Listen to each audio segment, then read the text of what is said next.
இரண்டாவது முறையாக வாக்கு காரணியின் வாக்கு கேட்க இதோ உங்கள் வாசலுக்கு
உங்களுடைய அன்பான வரவேற்பிற்கு என்னுடைய மனமார்ந்த நன்றியை தெரிவித்துக் கொள்கிறேன். இந்த சிறப்பான வரவேற்பு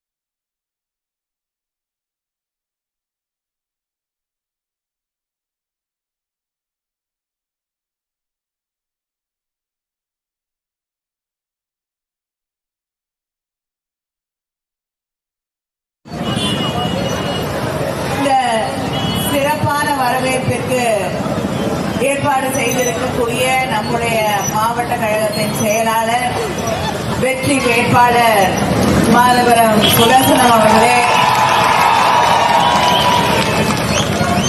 காங்கிரஸ் மாவட்ட தலைவர் குமார் அவர்களே, விடுதலை சிறுத்தைகள் கட்சியின் மாவட்ட தலைவர் இளங்கோவன் அவர்களே, தேமுதிகவின் மாவட்ட தலைவர் டெல்லி அவர்களே, மனிதநேய மக்கள் கட்சியின் அமைப்பு செயலாளர் ஷேக் முகமது அவர்களே, எஸ்டிபிஐயின் மாவட்ட தலைவர் முகமது இஸ்மாயில் அவர்களே, திராவிட முன்னேற்ற கழகத்தின் பேரூர் செயலாளர் சுதாகர் அவர்களே, பேரூர் சேர்மன் தமிழரசி குமார் அவர்களே, பகுதி கழக செயலாளர்கள் கருணாகரன் அவர்களே, தயாளன் அவர்களே, ராஜ் அவர்களே, பொதுக்குழு உறுப்பினர் ஜெய் மதன் அவர்களே, மகளிர் அணி அமைப்பாளர்கள் கோமலவல்லி அவர்களே, அம்மு அவர்களே, துக்காராம் நாராயணன் அவர்களே, இந்த நிகழ்ச்சியிலே கலந்து கொள்ள என்னோடு வந்திருக்கக்கூடிய மாநில மகளிர் அணியை சார்ந்த ராணி ரவிச்சந்திரன் அவர்களே, ரத்னா லோகேஷ் அவர்களே, நம்முடைய கூட்டணி இயக்கங்களை எல்லாம் சார்ந்திருக்கக்கூடிய பொறுப்பாளர்களே, நிர்வாகிகளே, திராவிட முன்னேற்ற கழகத்தின் மூத்த முன்னோடிகளே, முன்னணி செயல் வீரர்களே, சகோதரர்களே, சகோதரிகளே, நம்முடைய அன்பு தலைவர் கலைஞரின் உயிரினும் மேலான அன்பு உடன்பிறப்புகளே,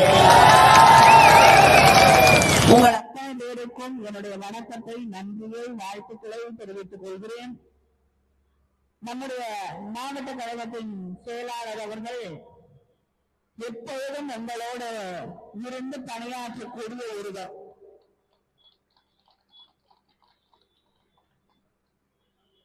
அவரும் உங்களை கைவிட்டதில்லை, நீங்களும் அவரை கைவிட்டதில்லை.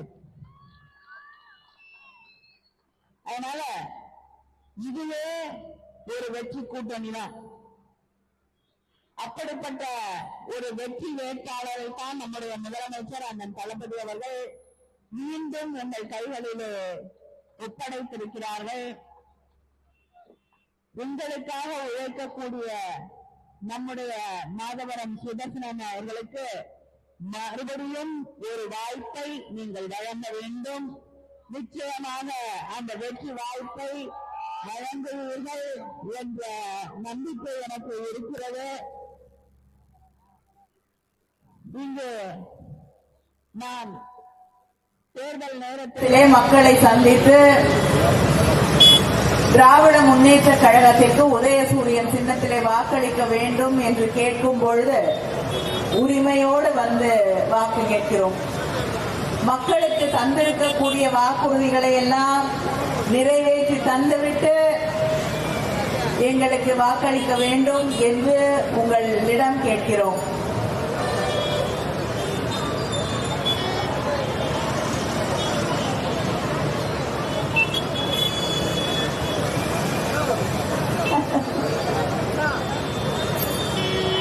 அதனால எதிரணியிலே இருக்கக்கூடியவர்கள்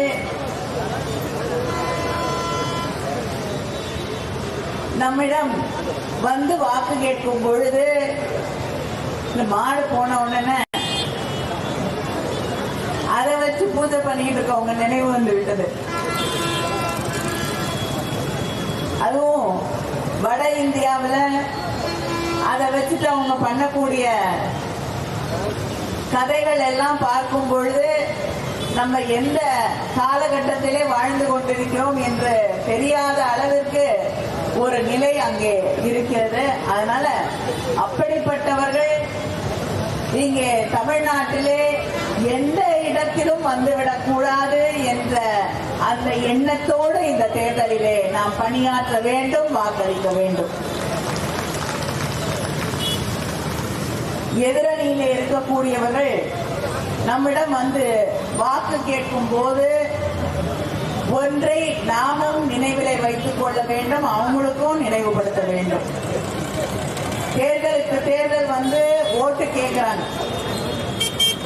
எடப்பாடி பழனிசாமி சட்டமன்ற தேர்தல் முடிஞ்ச உடனே நாடாளுமன்ற தேர்தல் வந்தபோது இஸ்லாமியர்களுக்கு எதிராக கொண்டு வரப்பட்ட சட்டங்கள்லாம் தப்பு, நான் அதை ஆதரிச்சது தப்பு, நான் மன்னிப்பு கேட்டுக்கிறேன்,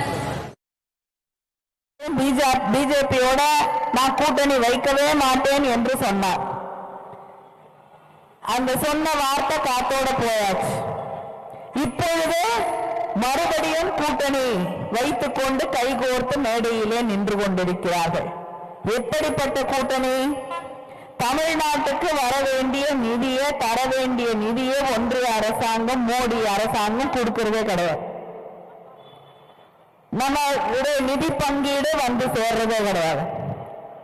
நமக்கு தர வேண்டிய ரயில்வே திட்டங்கள் எதுவுமே தமிழ்நாட்டுக்கு வருவதில்லை. பட்ஜெட்ல ஒன்றிய அரசாங்கத்துடைய பட்ஜெட் நிதிநிலை அறிக்கையில முன்னாடி திருக்குறளையாவது சொல்லுவாங்க, இந்த தடவை திருக்குறள் கூட மறந்துட்டாங்க. திருக்குறள் இல்ல, பட்ஜெட்ல தமிழ்நாட்டு பேர் கூட இல்லை. அப்படிப்பட்ட ஒரு பட்ஜெட்டை அவர்கள் உருவாக்கி தந்திருக்கிறார்கள்.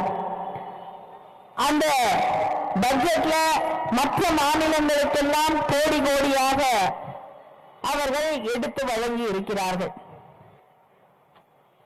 மகாராஷ்டிராக்கு கிட்டத்தட்ட 24 கோடி, உத்தரப்பிரதேசத்துக்கு ரயில்வே பட்ஜெட்ல 20 கோடி, குஜராத்துக்கு 17 கோடி, தமிழ்நாட்டுக்கு 7,000 கோடி,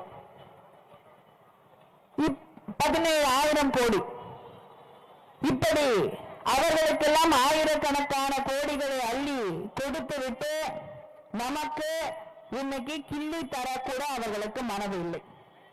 அதே போல ஹிந்தி படிக்கலன்னா உங்க பிள்ளைகளுக்கு தர வேண்டிய நிதியை தரமாட்டேன் என்று நிறுத்தி வைத்துக் கொண்டிருக்கக்கூடியவர்கள் தான் ஒன்றியத்தில் இருக்கக்கூடிய பிஜேபி. கிராமப்புறங்களில் இருக்கக்கூடிய மக்களுக்கான 100 நாள் வேலை, அதையே ஒழிக்கக்கூடிய சட்டங்களை கொண்டு வந்திருக்கக்கூடிய ஆட்சிதான் பிஜேபி. இப்படி விவசாயிகளுக்கு எதிராக, தொழிலாளர்களுக்கு எதிராக, சிறுபான்மையினருக்கு எதிராக, மக்களுக்கு எதிராக தொடர்ந்து செயல்பட்டுக் கொண்டிருக்கக்கூடிய ஆட்சி. அவங்க ஆட்சிக்கு வந்த பிறகு பிஜேபி பிஜேபி ஆட்சிக்கு வந்த பிறகு மக்களை கியூல நிக்க வைக்கிறது மட்டும்தான் அவங்களுக்கு செய்திருக்கக்கூடிய ஒரே சாதனை. ஆட்சிக்கு வந்த உடனே 1000 ரூபாய் 2000 ரூபாய் செல்லாதுன்னாங்க. இன்னும் இருக்கும் உங்களுக்கு, உங்க பணத்தை எடுக்கிறதுக்கு நீங்களே பேங்க் வாசல்ல நாய்க்கணக்கில் கியூல நிக்க வேண்டி இருந்தது. ஞாபகம் இருக்கா? அப்புறம் கோவிட் வந்தது. நம்முடைய அண்ணன் தளபதி அவர்கள் ஆட்சி பொறுப்புக்கு வருவதற்கு முன்னால் அதிமுக ஆட்சியில ஆக்சிஜனுக்கு கியூல நின்னோம், மருத்துவத்துக்கு கியூல நின்னோம், மருந்து வாங்குறதுக்கு கியூல நின்னோம். இப்போது போர் நடந்து கொண்டிருக்கிறது. அந்த சூழலிலே மோடி அவர்கள் மேக் இன் இந்தியா என்றார். ஆனா எதையும் இந்தியாவில் உருவாக்கினதா தெரியல. உருவாக்கி இருக்கிறது அதானி அம்பானிங்கிற 2 பேரை மட்டும்தான் அவங்க மேக் இன் இந்தியா என்று உருவாக்கி இருக்கக்கூடியது. அந்த 2 தாண்டி எதையும் செயல்படுத்தவில்லை. அதனால சிலிண்டர் இங்கே எல்பிஜி சிலிண்டர், கேஸ் சிலிண்டர் கிடைக்குமா, இல்லைன்னா அதுக்கும் கியூல தான் நிக்க போறோமான்னு தெரியாத ஒரு நிலையில பதறிக்கொண்டிருக்கிறோம். கேஸ் சிலிண்டர் இங்க இருக்கக்கூடிய உணவகங்கள்லாம் இன்னைக்கு வாங்க முடியாத ஒரு நிலை. பல உணவு விடுதிகள் இன்னைக்கு மூடிட்டு போகக்கூடிய நிலை. தங்கக்கூடிய விடுதிகள்ல அந்த விலைக்கு கேஸ் சிலிண்டர் வாங்கி உங்களுக்கு கட்டுப்படியாகாது, நீங்க எல்லாம் வீட்டுக்கு கிளம்பி போங்கன்னு மாணவர்களையும் அங்கே தங்கி இருக்கக்கூடியவர்களையும் வீட்டுக்கு அனுப்பக்கூடிய ஒரு நிலை. அடுத்து வீட்டுக்கு கிடைக்கு இப்பவே புக் பண்ணிட்டு எத்தனை நாள் காத்திருக்கோம்னு உங்களுக்கு தெரியும்.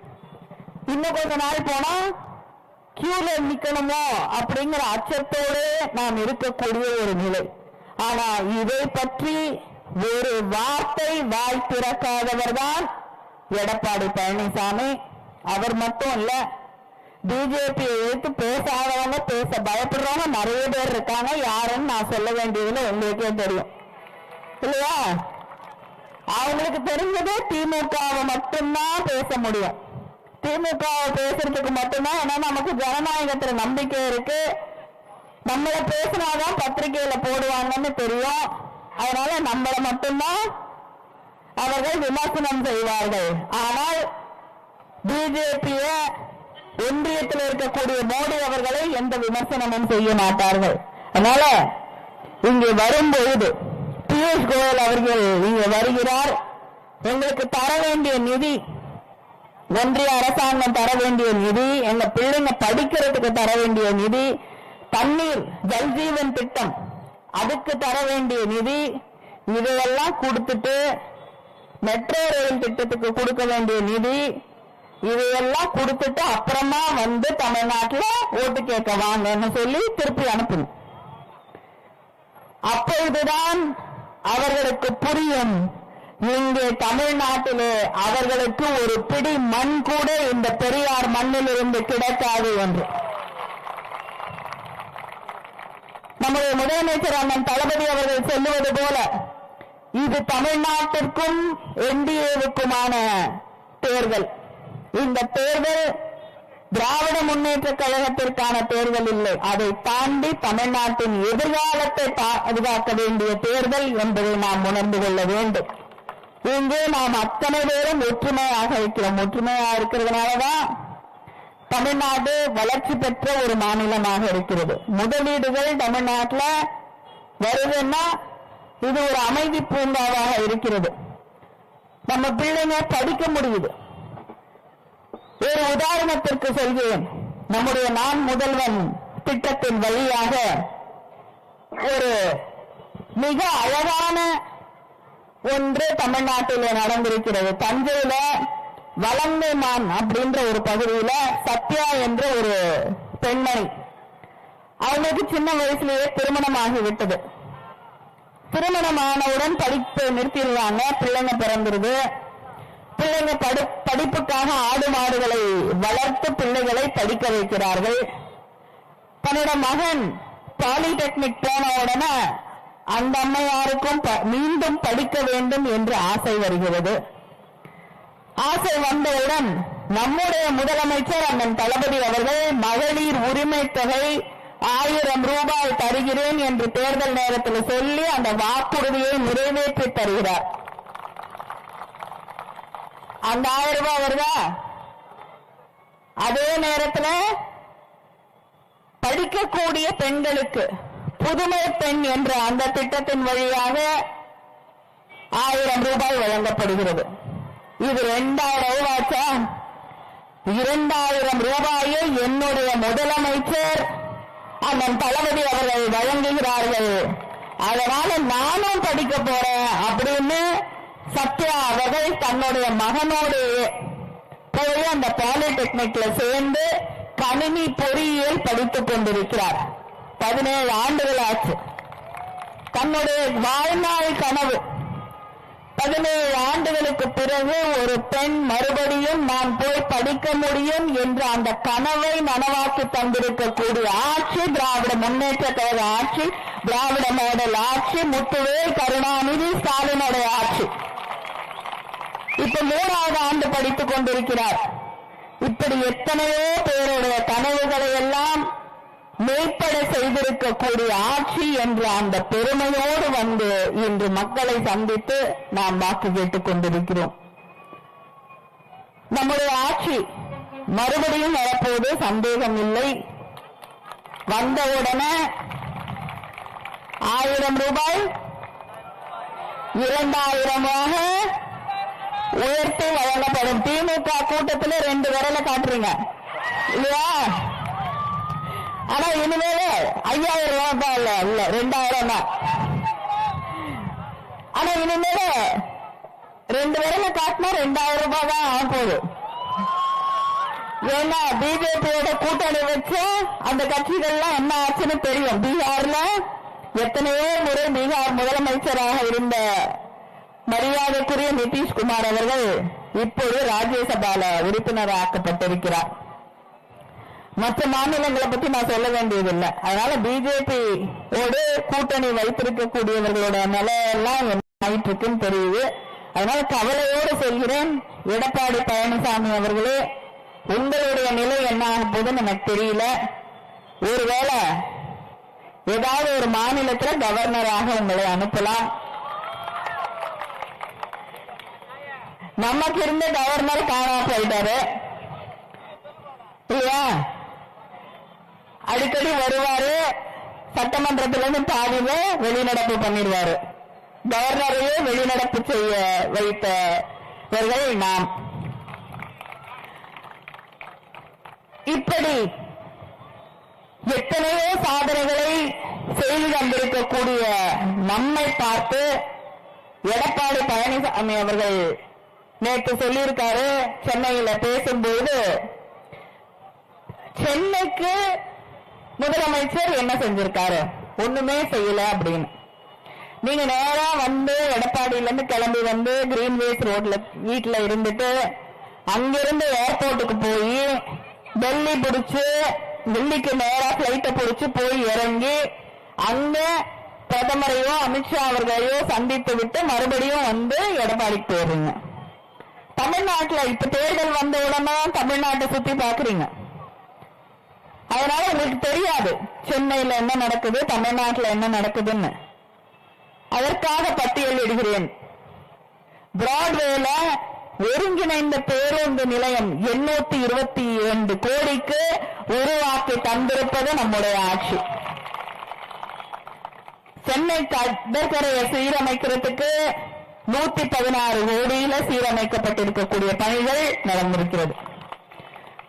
எண்ணூர்ல கடல் நீரை குடிநீராக்கும் ஆலை கட்டப்பட்டு வருகிறது. அதுக்கு 678 கோடி ஒதுக்கீடு செய்யப்பட்டிருக்கிறது.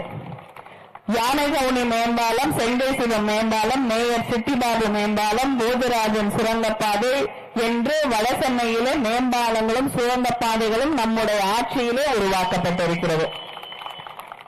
முதல்வர் படைப்பகங்கள் நம்முடைய முதலமைச்சருடைய தொகுதியில தான் கொளத்தூர்ல முதல்ல உருவாக்கப்பட்டது. இன்று சென்னையில பல பகுதிகளில் அந்த முதல்வர் படைப்பகங்கள் உருவாக்கப்பட்டிருக்கிறது. திருவெற்றியூர், மாதவரம், திருவிக நகர் உள்ளிட்ட சென்னையின் 10 சட்டமன்ற தொகுதிகளை மேம்படுத்தும் விதமாக உருவாக்கப்பட்ட வடசென்னை வளர்ச்சி திட்டம் முதல்ல 1000 கோடி மதிப்பீட்டுல உருவாக்கப்பட்டது. இப்பொழுது 6000 கோடி மதிப்பீட்டுல அதை விரிவு செய்திருக்கிறார்கள். முதலமைச்சர் அவர்களுடைய திட்டங்களை எல்லாம் படிக்க தொடங்கினோம்னா, செயல்படுத்தி இருக்கக்கூடிய மக்களுக்கான திட்டங்களை எல்லாம் படிக்க தொடங்கினா படிச்சுக்கிட்டே இருக்கலாம். இருக்கக்கூடிய மகளிருக்கு, சகோதரிகளுக்கு நல்லா தெரியும். ஆட்சிக்கு வந்தவுடனே விடியல் பயணம் என்ற அந்த திட்டத்திலே கையெழுத்து போட்டவர் நம்முடைய முதலமைச்சர் அவர்கள். மாதம் 1000 ரூபாய் உரிமை தொகை தாண்டி ஒவ்வொரு மாதமும் பேருந்து கட்டணம் அதை கட்டாம எல்லோர்ல 1000 ரூபாய் கொண்டிருக்கக்கூடிய சகோதரிகளுக்கு தெரியும் நம்முடைய திட்டங்கள் எல்லாம். அதே போல நம்முடைய ஆட்சி வந்த பிறகு பெண்களுக்கு, கல்லூரியில படிக்கக்கூடியவர்களுக்கு புதுமை பெண், தமிழ் புதல்வன் என்ற அந்த திட்டங்களை நம்முடைய முதலமைச்சர் அவர்கள் உருவாக்கி தந்தார்கள். நம்முடைய ஆட்சி மறுபடியும் வரப்போகுது. வந்தவுடனே அது 1500 உயர்த்தி வழங்கப்படும். அதே போல படிச்சு முடிச்சுட்டு வேலை தேடிட்டு இருக்கக்கூடிய இளைஞர்களுக்கு அவர்களுக்கும் பயிற்சிகள் வழங்கப்பட்டு 6 மாதத்திற்கு 1500 ரூபாய் வேலை கிடைக்கக்கூடிய வரை வழங்கப்படும். லேப்டாப் கொண்டு வந்தாங்க, நிறுத்தினது எடப்பாடி பழனிசாமி. மறுபடியும் நம்முடைய ஆட்சியில, முதலமைச்சர் அவர்களுடைய திராவிட மாடல் ஆட்சியில தான் லேப்டாப் கொடுக்க ஆரம்பிச்சிருக்கோம். மறுபடியும் ஆட்சிக்கு வந்தவுடன் 35 லட்சம் இளைஞர்களுக்கு, இளம் பெண்களுக்கு அடுத்த 5 ஆண்டிலே லேப்டாப்புகள் வழங்கப்படும். சுய உதவி குழுக்களில் இருக்கக்கூடிய சகோதரிகளுக்கு மானியத்துடன் கூடிய கடன், தொழில் தொடங்குவதற்கு எந்த விதமான உங்ககிட்ட இதை கொடுங்க, அதை கொடுங்க, வீடு கொடுங்க, அடமானம் வைக்கணும், அப்பதான் காசு கொடுப்போம், எந்த விதமான பிடியையும் கையிலே வைத்துக் கொள்ளாமல் உங்களுக்கு மானியத்துடன் 5 லட்சம் ரூபாய் வரை கடன் மானியம் வழங்கப்படும் சுய தொழில் செய்வதற்காக. காலை உணவு திட்டம் இப்ப 5வது வகுப்பு வரை இருக்கக்கூடிய பிள்ளைகளுக்கு வழங்கப்படுகிறது. மறுமுறை ஆட்சி வந்தவுடன் 8வது வரை அது நீடித்து வழங்கப்படும். இன்னும் கொஞ்ச நாள் ஆச்சுன்னா முதலமைச்சர் அது 12வது வகுப்பு வரை கொண்டு வந்து விடுவார்கள். அதே போல ரேஷன் கடைகளுக்கு வர முடியாத மாற்றுத்திறனாளிகள், வயதானவர்களுக்கு தாயுமானவர் திட்டத்தின் வழியாக அவங்க வீட்டுக்கே போய் ரேஷன் பொருட்களை தந்த முதலமைச்சர் நம்முடைய முதலமைச்சர் அவர்கள். உங்களுக்கு எல்லாம் தெரியும், ரோடு ஆக்சிடென்ட்ஸ் அது நடந்தா 1 மணி நேரத்துக்குள்ள அந்த கோல்டன் அவர்னு சொல்லக்கூடிய அந்த நேரத்துல கொண்டு போய் மருத்துவமனையில அவர்களை அனுமதிக்க வேண்டும். அந்த திட்டத்தின் வழியாக அவர்களை பாதுகாக்கக்கூடிய திட்டத்தின் வழியாக லட்சக்கணக்கானவர்களை பாதுகாத்திருக்கக்கூடிய ஆட்சி திராவிட முன்னேற்ற கழக ஆட்சி, நம்முடைய முதலமைச்சர் அண்ணன் தளபதி அவர்களுடைய ஆட்சி. நம்மை காக்கும் 48 என்ற அந்த திட்டத்தின் வழியாக ரொம்ப நேரம் ஆகும், எல்லா திட்டத்தையும் சொல்லி முடிக்கவே முடியாது. அதனால இத்தனை திட்டங்களையும் உங்களுக்காக செயல்படுத்தி தந்திருக்கக்கூடிய முதலமைச்சர் அவர்கள் இந்த மாதவரம் தொகுதிக்கான தேர்தல் வாக்குறுதிகளில மாதவரம் தொகுதியில புதிய மினி பேருந்து சேவைகள் ஏற்படுத்தப்படும். போக்குவரத்து நெரிசலை குறைக்க MMDA சாலையை 200 அடி சாலையுடன் இணைக்கும் திட்டம் செயல்படுத்தப்படும். மாதவரம் முதல் காரனோடை பாலம் வரை புதிய உயர்மட்ட மேம்பாலம் அமைக்கப்படும். புழல் ஏரி உபரி நீர் கால்வாய் பகுதிகளிலே கரைகளை வலுப்படுத்தி வெள்ளத்தை தடுக்க முறையான தடுப்பு சுவர்கள் மற்றும் வெள்ள நீர் வடிகால் வசதிகள் செய்து தரப்படும். நகர்ப்புறத்தில் இருக்கக்கூடியவர்கள் உழவர் சந்தைகள் கிராமப்புறத்தில் இருக்கக்கூடியவர்களுக்கு பயன்பட்டுக் கொண்டிருக்கிறது.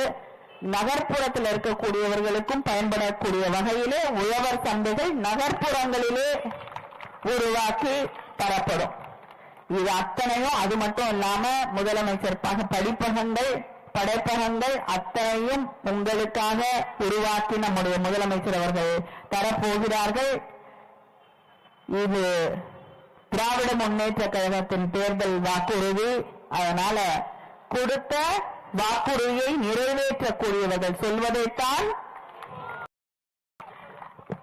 செய்வதை சொல்வோம் என்பதுதான் நம்முடைய தாரக மந்திரம். அதனால தலைவர் கலைஞர் அவர்களின் வழியிலே வந்திருக்கக்கூடிய முதலமைச்சர் அவர்கள் நிச்சயமாக தேர்தல் வாக்குறுதிகளை நிறைவேற்றி தருவார்கள். உங்களுக்கு எல்லாம் ஞாபகம் இருக்கு, நான் வாயால கேட்கணும் இல்லையா? முக்கியமான வாக்குறுதி என்ன வாக்குறுதி? இல்லத்தரசிகளுக்கு மட்டும் இல்ல, உங்களுக்கும் சேர்த்துதான், நீங்களும் பயன்படுத்தலாம். அதனால மற்றவங்க ஃப்ரிட்ஜ் கொடுக்குறாங்கிறாங்க. ஒரு வீட்டுல ஒரு ஃப்ரிட்ஜ் இருந்தா இன்னொரு ஃப்ரிட்ஜை வச்சுட்டு என்ன செய்யறது? பயன் இல்லை. ஆனால் முதலமைச்சர் சொல்லி இருக்காரு, நான் 8000 ரூபாய்க்கு கூப்பன் கொடுக்கிறேன், உங்களுக்கு என்ன தேவையோ அதை நீங்கள் வாங்கிக் கொள்ளலாம் என்று. Choice is yours. உங்களுக்கு எது தேவையோ அதை பயன்படுத்திக் கொள்ளலாம். ஃப்ரிட்ஜ் வேணும்னா, வாஷிங் மெஷின் வேணும்னா, கிரைண்டர் வேணும்னா, உங்களுக்கு எது கொடுத்தா வேலை கம்மியாகும் நினைக்கிறீங்களோ அதை நீங்கள் வாங்கிக் கொள்ளலாம் என்று 8000 ரூபாய் நான் வழங்குகிறேன், நீங்கள் விரும்பியதை வாங்கிக் கொள்ளுங்கள் என்று அறிவித்திருக்கக்கூடிய முதலமைச்சர் நம்முடைய முதலமைச்சர் அவர்கள் அவரது கரத்தை வலுப்படுத்தக்கூடிய வகையிலே நம்முடைய சுதர்சனம் அவர்களுக்கு உதயசூரியன் சின்னத்திலே பேரிலே மாதவரத்தை வைத்துக் கொண்டிருக்கக்கூடிய அவருக்கு உதயசூரியன் சின்னத்திலே வாக்களித்து அவரை வெற்றி பெற செய்ய வேண்டும் வேண்டும் வேண்டும் என்று உங்களை எல்லாம் வேண்டி கேட்டுக்கொள்கிறேன். நன்றி, நன்றி, வணக்கம்.